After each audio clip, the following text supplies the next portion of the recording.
لن تنالوا البر حتى تنفقوا مما تحبون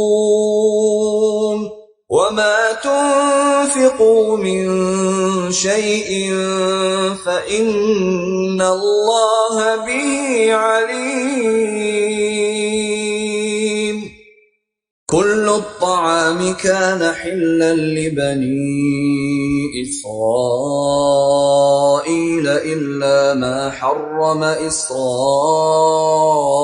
على نفسه من قبل أن تنزل التوراة قل فأتوا بالتوراة فاتلوها إن كنتم صادقين. أعوذ بالله من الشيطان الرجيم. بسم الله الرحمن الرحيم. إن الحمد لله تعالى نحمده ونستعين به ونستغفره ونعوذ بالله من شرور أنفسنا من سيئات أعمالنا من يهده الله فلا مضل له ومن يضلل فلا هادي له وأشهد أن لا إله إلا الله وحده لا شريك له وأشهد أن محمدا عبده ورسوله صلی اللہ علیہ وسلم. تمام تعریفیں اللہ کے لیے ہیں، اس کی تعریف کرتے ہیں اور اس سے مدد اور معافی طلب کرتے ہیں. ہم پناہ مانگتے ہیں اللہ عز و جل کی خود کی برائیوں سے اور تمام برے کاموں سے. جسے بھی اللہ کی ہدایت ملے اسے کوئی گمراہ نہیں کر سکتا، اور جسے اللہ نے گمراہ کیا اسے کوئی ہدایت نہیں دے سکتا. ہم گواہی دیتے ہیں کہ عبادت کا حقدار صرف اللہ ہے اور کوئی اس کا شریک نہیں، اور گواہی دیتے ہیں کہ محمد صلی اللہ علیہ وسلم اللہ تعالیٰ کے بندے اور رسول ہیں. اللہ اپنی سلامتی بھیجے اپنے آخری نبی پر، ان کے اہل و عیال پر، ان کے صحابہ پر. السلام علیکم ورحمۃ اللہ وبرکاتہ. جو بھی حق میں آپ لوگوں کے سامنے پیش کروں اللہ تعالیٰ کی طرف سے، اور اگر مجھ سے کوئی غلطی یا کوتاہی ہو جائے تو میری طرف سے اور شیطان کی طرف سے. آیت نمبر 155 تک ہم لوگوں نے کیا تھا. جنگ احد کے کانٹیکسٹ میں آیتیں چل رہی تھی. جنگ احد کس طرح ہوئی، کن حالات میں ہوئی، پھر ڈیورنگ جو ہے جنگ کیا کیا ہوا تھا، کس وجہ سے مسلمانوں کی ہار ہوئی، کس طرح جو ہے مسلمان بہت سارے شہید ہوئے، زخمی ہوئے، آپ صلی اللہ علیہ وسلم کے ساتھ کیا ہوا، یہ ساری ڈیٹیلز ہم لے چکے تھے. تو انہی کانٹیکسٹ میں آگے کی آیتیں ہیں. یا ایھا الذین آمنوا، اے لوگوں جو ایمان لائے ہوں. کون ہیں وہ لوگ جو ایمان لائے ہیں؟ ہم ہیں، مسلمان ہیں. اللہ تعالیٰ ہم مسلمانوں سے کہہ رہے ہیں لا تکونوا کالذین کفروا، نہ تم ہو جاؤ ان لوگوں کی طرح جنہوں نے کفر کیا. یہاں پر جو ہے خاص طور سے ان لوگوں کی طرح جنہوں نے کفر کیا سے مراد منافقین ہے، کیونکہ منافقین دے آر آلسو ریجیکٹ کرنے والے، انکار کرنے والے، اور ان کی ڈیٹیلز ہم کو بہت اچھی طریقے سے جو ہے پتہ ہے. تو یہاں پر اللہ تعالیٰ کہہ رہے ہیں کیا کہ تم ایمان والوں، جب تم ایمان ڈکلیئر کرتے ہو، جب تم تمہارے ایمان کا جب ایکسپٹنس کرتے ہو تو اس کے بعد منافقین کی طرح مت ہو. کسی بھی معاملے میں، سوچ میں، عقیدے میں، چال چلن میں، پہننے اوڑھنے میں کسی کی طرح مت ہو، یہاں تک کہ ان کی طرح سوچ بھی مت رکھو. کیونکہ ہم مسلمان ہیں، ہماری اپنی خود کی پہچان ہے، ہماری سوچ اللہ تعالیٰ جیسے بنائے ہیں، بتائے ہیں، قرآن و سنت جیسے ہم کو شیپ کرتی ہے، ہم کو ویسے ہونا ہے، اور کسی کو بھی امیٹیٹ کرنے کی ہمیں ضرورت نہیں ہے. حدیث میں آتا ہے آپ صلی اللہ علیہ وسلم نے کہا جو کسی قوم کی مشابہت کرے یعنی امیٹیٹ کرے، ان کو کاپی کرے گا، وہ انہی میں سے ہو جائے گا. یعنی کفر کافروں کی طرح سوچنا بھی کفر کی علامت ہے. تو ہمیں بالکل ان کی طرح نہیں ہونا ہے.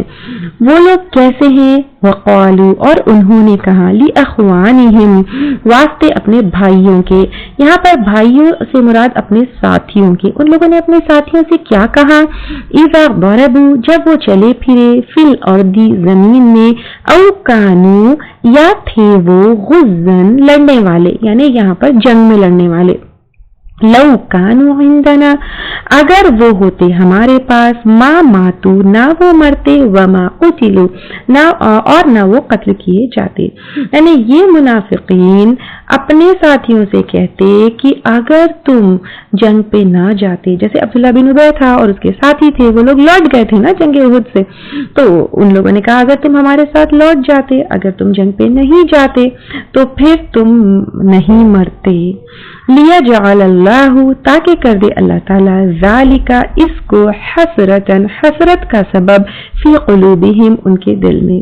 یعنی اب اللہ تعالیٰ یہاں پہ کہہ رہے ہیں یہ جو باتیں کر رہے ہیں کہ اگر نہیں جاتے تو نہیں مرتے، نہیں مارے جاتے، یہ صرف ان کی حسرت کی باتیں ہیں۔ واللہ یحیی و یمیت، اور اللہ تعالیٰ زندہ کرتا ہے اور موت دیتا ہے۔ یعنی اگر کسی کی موت آئے تو وہ گھر میں بیٹھے بیٹھے بھی مر سکتا ہے، یا پھر کسی کی موت آئے اور اس کو کہیں کسی جگہ جا کر مرنا ہے تو ضروری نہیں ہے کہ وہ جنگ پر جا کر مرے، اس کو وہاں پر کوئی کام نکل سکتا ہے یا کسی وجہ سے وہ جاتا ہے، تو کچھ بھی ہو سکتا ہے۔ اور اگر کسی کی حیات ہے، کسی کی زندگی ہے، تو پھر وہ میدان جنگ میں بھی جا کر لوٹ کر آ سکتا ہے۔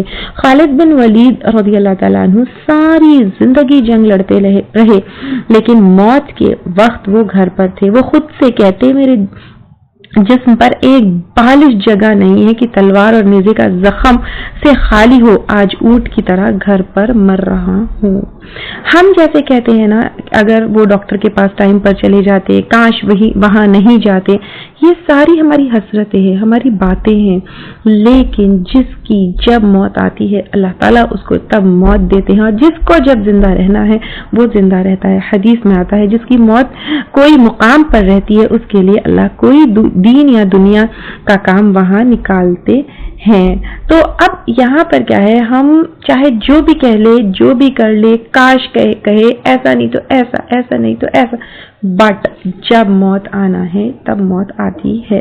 اور واللہ یحیی و یمیت، اللہ تعالیٰ زندگی دیتے ہیں اور موت دیتے ہیں۔ واللہ بما تعملون بصیر، اور اللہ تعالیٰ ساتھ اس کے جو تم عمل کرتے ہو دیکھنے والا ہے۔ ہم کیا عمل کرتے ہیں؟ دین کے لیے موت سے ڈر کر پیچھے ہٹتے ہیں، یا دین کے لیے ہم کیا کرتے ہیں؟ اپنے آپ کے لیے ہم کیا کرتے ہیں؟ ہماری سوچ کیا ہے؟ کافروں کا ہم کتنا ساتھ دیتے ہیں؟ ایوری تھنگ اللہ تعالیٰ دیکھنے والے ہیں۔ وَلَئِن قُتِلْتُمْ فِي سَبِيلِ اللَّهِ، اور البتہ اگر مارے گئے تم اللہ کے راستے میں، تم میدان جنگ میں مرنے سے ڈرتے ہو نا، اگر تم میدان جنگ میں بھی مارے گئے، او متم، یا مر گئے، یعنی اگر میدان جنگ میں نہیں مارے گئے اور خود مر گئے، نیچرل موت آ جائے، جنگ میں نہیں مرے، لمغفرۃ من اللہ، البتہ بخشش ہے اللہ کی طرف۔ یعنی تمہاری موت کسی بھی طرح ہو، چاہے میدان جنگ میں آؤ یا نیچرل ڈیتھ ہو، اللہ کے علاوہ پہ کوئی اور ہے بخشنے والا؟ کوئی اور ہے حساب لینے والا؟ نہیں ہے۔ ورحمت، اور رحمت، یہاں پر رحمت سے مراد جنت ہے، کیونکہ اللہ تعالیٰ نے جنت کو انتی رحمتی کہا ہے۔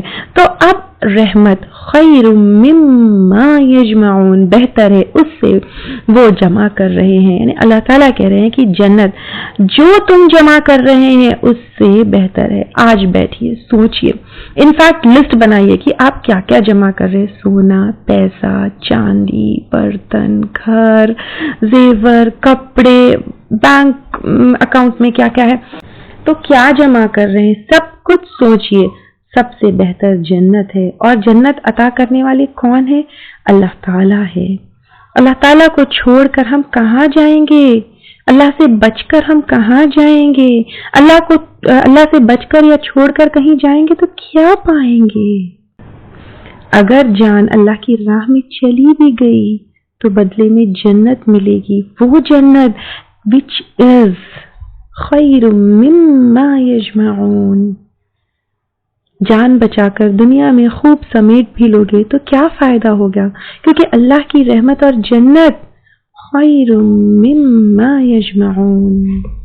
وَلَئِن مُتُّمْ أَوْ قُتِلْتُمْ لَا إِلَى اللَّهِ تُحْشَرُونَ، اور البتہ اگر مر جاؤ تم یا قتل کیے جاؤ تم، یعنی اگر تم نیچرل موت مرو یا تم قتل کر دیے جاؤ، البتہ طرف الی اللہ تحشرون، اللہ تعالیٰ کی طرف تم اکٹھے کیے جاؤ گے۔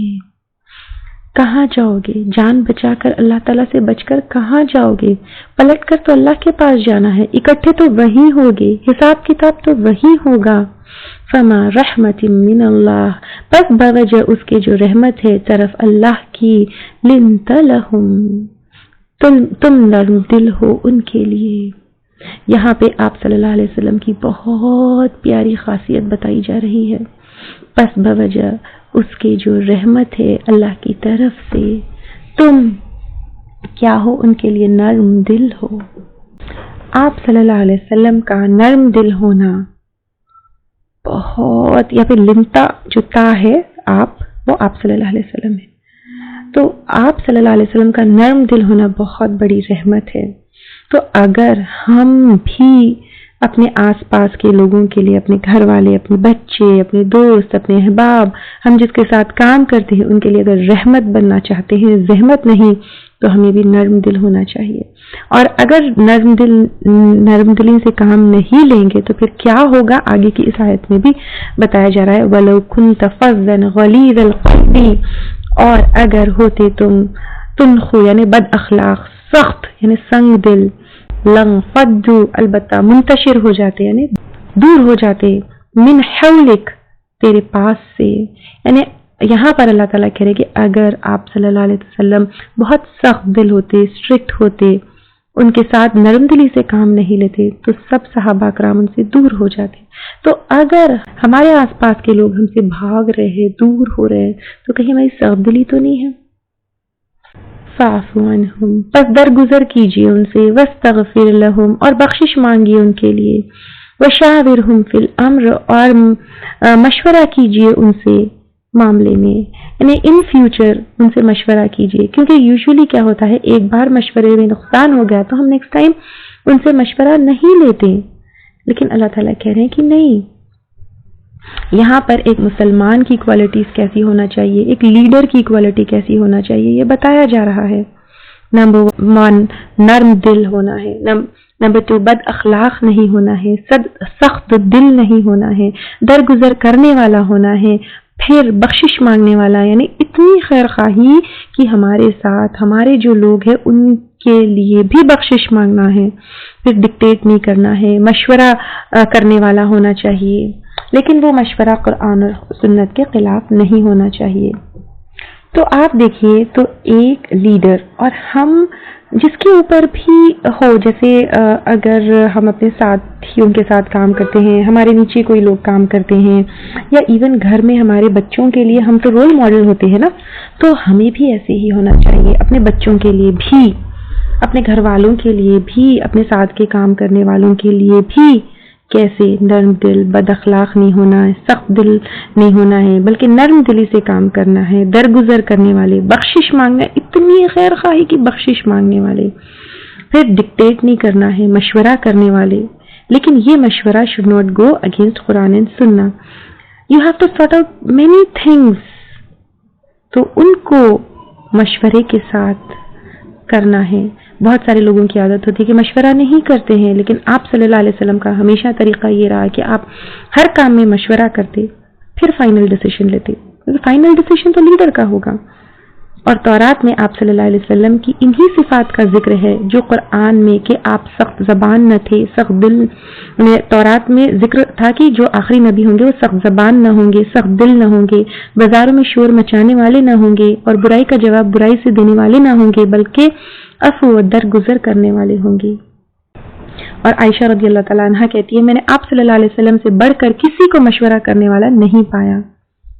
تو مشورہ کرنا یہ بھی سنت ہے، اور یہاں پر اللہ تعالیٰ خود کہہ رہے ہیں کہ صحابہ اکرام سے مشورہ کرے۔ فَإِذَا عَزَمْتَ، پھر جب آپ عزم کر لے، یعنی پختہ ارادہ کر لے، جب آپ فائنلی کوئی چیز کے لیے ڈیسائیڈ کر لیں، کیونکہ لیڈر کا ڈیسیشن تو فائنل ہوگا، آپ مشورہ کریے، پھر ڈیسیشن لیجئے، پھر ڈیسیشن پہ ریگریٹ مت کریے۔ جیسے لوگ آپ صلی اللہ علیہ وسلم کو کنفیوز کر رہے تھے کہ آپ کا ڈیسیشن صحیح نہیں ہے، آپ جو ہے مدینہ میں رہ کر ہی جنگ کرتے، احد کی طرف نہیں جاتے، یا لوگوں کو، صحابہ اکرام کو جو ہے کنفیوز کر رہے تھے کہ گھر میں رہتے تو نہیں مرتے۔ تو جب ڈیسیشن لے لے آفٹر مشورہ، اور سب سے بہترین طریقہ مشورے کے بعد استخارہ کرنا ہے. جب مشورہ ہو جائے، استخارہ ہو جائے، پھر فتوکل علی اللہ، تو بھروسہ کرے اللہ تعالیٰ پر. اس کے بعد بھروسہ کرنا ہے اللہ تعالیٰ پر. ان اللہ یحب المتوکلین، بے شک اللہ تعالیٰ محبت رکھتے ہیں توکل کرنے والوں سے. تو یہاں پر اللہ پہ توکل کرنا ہے. پہلے اپنی پریپریشن کرنا ہے، اپنا جو ہے کنسلٹیشن کرنا ہے. اس کے بعد اپنی جماعت پر، اپنی پریپریشنز پر، اپنے نمبر پر، اپنی اسٹرینتھ پر جو ہے اکڑنا نہیں ہے، بلکہ اللہ تعالیٰ پر بھروسہ کرنا ہے. خود کے اوپر بھروسہ نہیں، اللہ پہ بھروسہ. اگر بہت سارے لوگ ہیں تو بھی کیا ہوگا، ہار ہو سکتی ہے، لیکن اس کا مطلب یہ بھی نہیں کہ آپ سب کچھ چھوڑ کر اللہ پہ توکل کریں. یہاں پر پورا پریپریشن کرنے کے بعد، تیاری کرنے کے بعد، پھر اپنے اوپر جو ہے اوور کانفیڈنس یا سیلف کانفیڈنس جیسی چیز جو ہوتی نا، یہ بھی صحیح نہیں ہے. سب پریپریشن کرنے کے بعد اللہ پہ بھروسہ کرنا. Tie your camels and then trust Allah. ان ینصرکم، اگر مدد کرے تمہاری اللہ تعالیٰ، فلا غالب لکم، تو نہیں کوئی غالب آنے والا تم پر. یعنی اگر اللہ تعالیٰ تمہاری مدد کرے، کیا کوئی غالب آ سکتا ہے تم پر؟ کیا کوئی چڑھ سکتا ہے تم پر؟ کوئی نہیں. ان یخذلکم، اگر وہ چھوڑ دے تم کو، فمن ذا الذی ینصرکم، تو کون ہے وہ جو مدد کرے تمہاری، من بعدہ، اس کے بعد. اگر اللہ تعالیٰ چھوڑ دے تم کو، تمہاری کوئی مدد کر سکتا ہے اس کے بعد؟ کوئی نہیں. وعلی اللہ فلیتوکل المؤمنون، اور اللہ تعالیٰ پر بس چاہیے کہ توکل کرے مومن، یعنی ایمان والے. ایمان کا تقاضا ہے کہ ہم اللہ کے اوپر توکل کریں. اللہ کے اوپر توکل کرنا یہ ایمان کی نشانی ہے. کسی اور پہ بھروسہ نہیں، اپنی اسٹرینتھ پہ نہیں، اپنی پریپریشن پہ نہیں، اپنے پاور پہ نہیں، بلکہ اللہ پہ توکل کرنا ایمان والوں کا کام ہے، ایمان کی نشانی ہے. وما كان لنبی، اور نہیں ہے کسی نبی کے لیے، ان یغل، کہ وہ خیانت کرے. یہاں پہ غل جو ہے غین لام، غل جو ہے دل میں بغض رکھنا، بری فیلنگز کو چھپانا، اس کے معنی بھی آتے ہیں. لیکن یہاں پر جوائنٹ خزانے سے چوری یا خیانت کرنا، یعنی کسی کا جوائنٹ جو ہے مال ہے، اس سے وہ کرنا، خیانت کرنا یا چوری کرنا، اس کے معنی جو ہے یہاں پر آئے ہیں. مال غنیمت مسلمان کیوں لوٹنے گئے؟ کیا اگر مال غنیمت مسلمانوں کو آتا تو آپ صلی اللہ علیہ وسلم اس کو کیا جس کا جیسے حق ہے ویسا ڈسٹریبیوٹ نہیں کرتے؟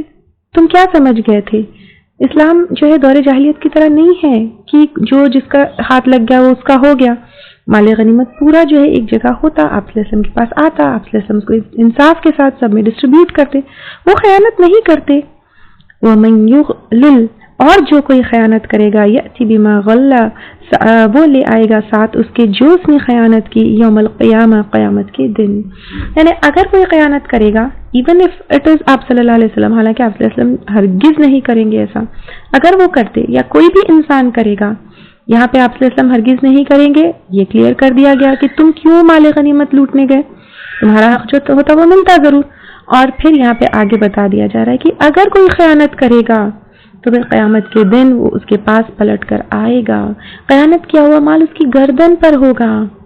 بخاری اور مسلم کی حدیث ہے، ابو ہریرہ رضی اللہ تعالیٰ عنہ سے روایت ہے، آپ صلی اللہ علیہ وسلم نے ایک دن خیانت کی بات کی اور اسے بہت زیادہ اہمیت دی.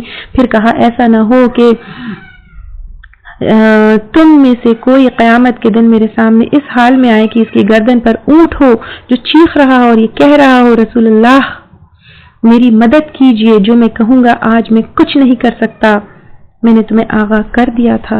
اس کے بعد آپ نے اسی طرح گھوڑے، بکری، آدمی اور زمین کے ٹکڑوں کا ذکر کیا اور ہر بار یہی بات دہرائی کہ میں یوں کہوں گا کہ آج میں کچھ نہیں کر سکتا. یعنی قیامت کے دن خیانت کرنے والے کی آپ صلی اللہ علیہ وسلم بھی کوئی مدد نہیں کر سکتے ہیں. ثم توفا، پھر پورا دیا جائے گا، کل نفس ما کسبت، ہر شخص کو جو اس نے کمائی کی، وہم لا یظلمون، اور وہ نہ ظلم کیے جائیں گے. اللہ تعالیٰ کہہ رہے ہیں کہ قیامت کے دن جو اس نے خیانت کی وہ اس کے ساتھ لے آئے گا اور پورا پورا دیا جائے گا ہر نفس کو جو اس نے کمائی کی، اس کا بدلہ دیا جائے گا۔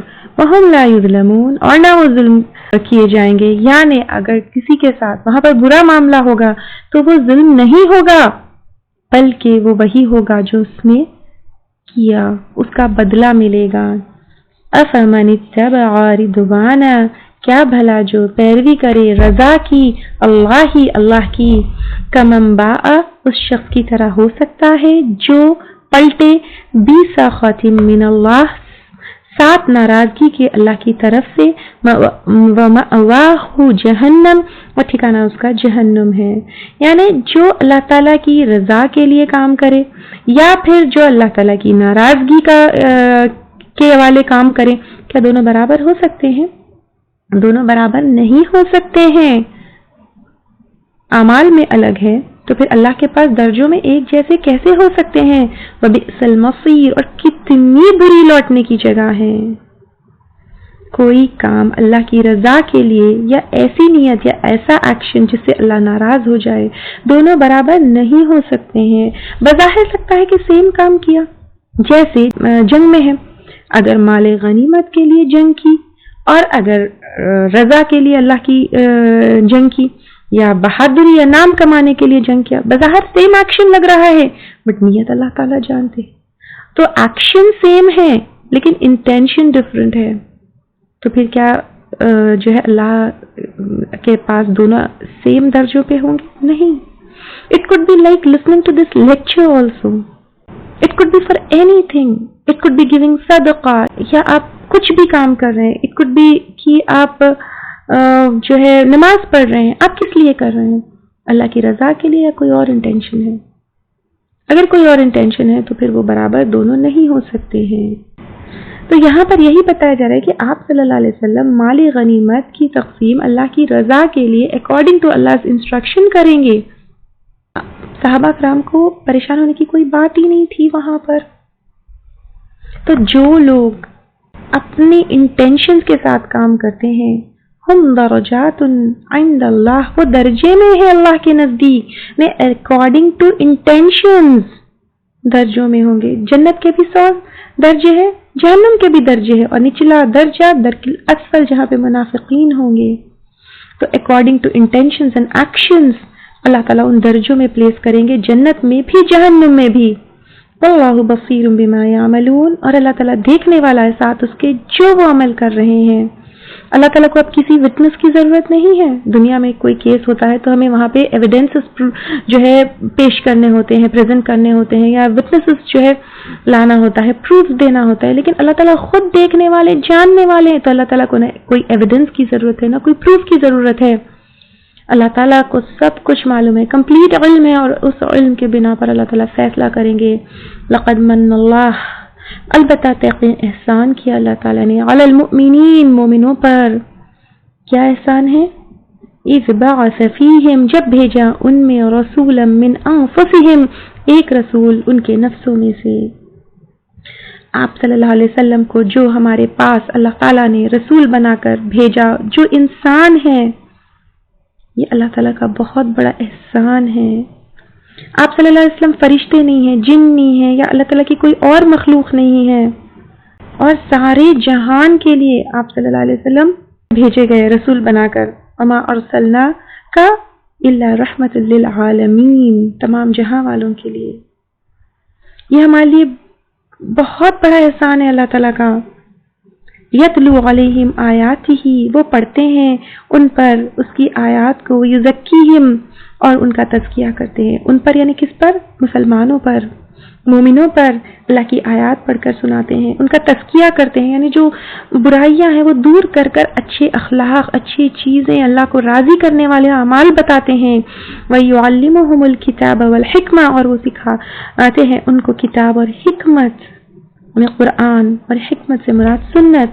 وَإِن كَانُوا، اور بے شک تھے وہ، مِن قَبْلُ لَفِي ضَلَالٍ مُبِينٍ، اس سے پہلے البتہ کھلی گمراہی میں۔ یعنی اگر خاص طور ہم قریش کو دیکھیں گے تو قریش میں جو ہے آپ صلی اللہ علیہ وسلم آئے ہیں، وہ کتنی بڑی شرف کی بات ہے۔ اور اگر ہم اس کانٹیکسٹ میں دیکھیں گے قریش کے، یا پھر اس کانٹیکسٹ میں بھی دیکھیں گے کہ ایمان لانے سے پہلے کیا کرتے تھے اہل عرب؟ 300 سال تو بت کعبہ میں بٹھا کے رکھے تھے، اور خزرج میں کتنی لڑائیاں ہوتی تھی، زنا، سود، چوری، لوٹ مار، ظلم، سب کچھ جو ہے بہت پریولنٹ تھا۔ کیا کام کرتے تھے؟ وَإِن كَانُوا مِن قَبْلُ لَفِي ضَلَالٍ مُبِينٍ، اور ہم بھی راہ راست پہ آنے سے پہلے، قرآن اور سنت جاننے سے پہلے کیا کرتے تھے؟ گمراہی میں تھے نا۔ تو اللہ تعالیٰ کا احسان ہے کہ اللہ تعالیٰ نے ایک رسول کو، یعنی آپ صلی اللہ علیہ وسلم کو انسان بنا کر بھیجا، جو پریکٹیکلی سب کچھ کر کر بتائے اور ہم کو گمراہی سے نکالے۔ اولما اصابتکم مصیبت، کیا بھلا جب پہنچی تم کو کوئی مصیبت، قد تحقیق، اصبتم مثلیہا، پہنچائی تم نے اس سے دگنی، قلتم انا ھذا، کہا تم نے کیوں کر یہ، قل هو من عند انفسکم، کہہ دیجئے وہ تمہاری نفسوں کی طرف سے ہے۔ یہاں سے انبیاء کرام کے بھیجے جانے کے مقاصد بیان کیے جا رہے ہیں۔ اللہ کی کتاب جو نازل ہوئی پڑھ کر سنانا، تاکہ وہ بھی ان آیتوں کو سنے اور لکھ کر جو ہے سیو کر لے۔ یعنی اللہ کی کتاب جب انبیاء کرام جب آتے ہیں تو اللہ تعالیٰ کی کتاب یا پھر تعلیمات جب بتاتے ہیں تو جو فالو کرنے والے ہوتے ہیں، ایمان لانے والے ہوتے ہیں، تو ان کا کام یہ ہے کہ وہ اللہ کی کتاب جو نازل ہو ان کو پڑھ کر سنائے، انبیاء پڑھ کر سنائے، تاکہ وہ ان آیت کو سن کے لکھ لے اور سیو کر لے۔ پھر انبیاء کرام اپنے فالوورز کا تزکیہ نفس کرے، ان کے ایکشنز پر نظر رکھے، ان سے کوئی غلطی ہوئے تو فوری وارن کرے اور کریکٹ کرے، اور اللہ تعالیٰ کی کتاب کی جو تعلیم ہے اس کو ایکسپلین کرنا اور اس کو بتانا، اور حکمت امپلیمنٹیشن آف نالج یعنی سنت۔ ٹھیک ہے، یہاں پر یہ پوری چیزیں جو ہے یہاں پر بتائی گئی، کس میں؟ آیت نمبر 164 میں۔ پھر اس کے بعد بتایا جا رہا ہے کیا بھلا جب پہنچی تم کو کوئی مصیبت، تحقیق پہنچائی تم نے اس سے دگنی، یعنی مسلمان نے جنگ بدر میں کافروں کو دگنی مصیبت پہنچائی۔ قلتم انا ھذا، کہا تم نے کیوں کر یعنی یہ نقصان کیوں ہے؟ قل هو من عند انفسکم، کہہ دیجئے وہ تمہارے نفسوں کی طرف سے، یعنی تمہاری اپنی غلطیوں کی وجہ سے ہے۔ یعنی جب ہمارے ساتھ کوئی مصیبت آتی ہے تو وہ اپنی نفسوں کی طرف سے ہوتی ہے۔ یعنی پھر ان اللہ علی کل شیء قدیر، بے شک اللہ تعالیٰ ہر چیز پر قدرت رکھنے والا ہے۔ یعنی اگر اللہ تعالیٰ چاہے تو جس طرح جنگ بدر میں فتح ہوئی اس طرح جنگ احد میں بھی فتح ہو سکتی تھی، لیکن اللہ تعالیٰ کی طرف سے ٹیسٹ ہے۔ جب ہمارے اوپر کوئی برائی گزرتی ہے، کوئی مصیبت آتی ہے، وہ اللہ کی طرف سے ٹیسٹ ہوتی ہے، اور وہ ہماری اپنی غلطیوں کی وجہ سے ہوتی ہے، کوئی اور رسپانسبل نہیں ہوتا۔ یعنی ہم کیا کرتے ہیں، جیسے ہی کوئی نقصان پہنچتا ہے وی بلیم somebody else۔ یہ اللہ تعالیٰ کہہ رہے ہیں کہ تم کو جب کوئی نقصان ہوتا ہے یو بی اکاؤنٹیبل، یو سی کہ تم کہاں غلط ہو، تمہاری نفس نے، تم نے اپنے خود نے کہاں غلطی کی، ڈونٹ بلیم ادرس۔ ہمیں عادت ہوگی نا، کالی بلی نے رستہ کاٹا اس لیے جو ہے یہ برا شگن ہوا، کسی نے چھینکا اس لیے ہوا، کسی نے پیچھے سے آواز دی ہوا، یا فلاں نے منحوس ہوا، یا وی بلیم دوسروں کو کہ اس نے ایسا کر دیا، اس نے ایسا کر دیا، اس نے ایسا کر دیا۔ نو، جنگ احد میں بھی کیا ہوا، کیا غلطیاں کی؟ قل هو من عند انفسکم، کہہ دیجئے کہ تمہارے اپنے نفسوں کی طرف سے کیا غلطیاں کی تمہارے نفسوں نے؟ صبر چھوڑ دیا، جنگ احد میں کچھ کام تقوی کے خلاف کیا، اللہ اور رسول صلی اللہ علیہ وسلم کی نافرمانی کی، مال کی تمنا کی، آپس میں اختلاف کیا۔ پھر کیا کیا آپس میں اختلاف؟ جب عبداللہ بن ابی واپس پلٹا تب اختلاف کیا، تیر اندازوں میں اختلاف ہوا، آپ صلی اللہ علیہ وسلم کی موت کی خبر آئی تب اختلاف ہوا۔ کیا غلطیاں تھی؟ سوچو، وہ تمہارے اپنے نفسوں کی طرف سے ہے۔ اللہ تعالیٰ تو ہر چیز پر قدرت رکھنے والے ہیں۔ اگر اللہ تعالیٰ چاہے تو جنگ احد میں بھی کامیابی مل سکتی تھی، لیکن تمہاری غلطیاں کہاں ہیں؟ دیکھو، اٹس اے ٹیسٹ فرام اللہ سبحانہ تعالیٰ۔ تو تمہارا ٹیسٹ ہے، اپنی غلطی کے لیے خود ذمہ داری لو، دوسروں کو بلیم مت کرو۔ وآخر دعوانا ان الحمد للہ رب العالمین، سبحانک اللہم وبحمدک، نشہد ان لا الہ الا انت، نستغفرک ونتوب الیک۔ اگر آپ کو ہمارے لیکچرز پسند آ رہے ہیں تو یوٹیوب پر لائک اور سبسکرائب ضرور کریں۔ لن تنالوا البر حتى تنفقوا مما تحبون وما تنفقوا من شيء فإن الله به عليم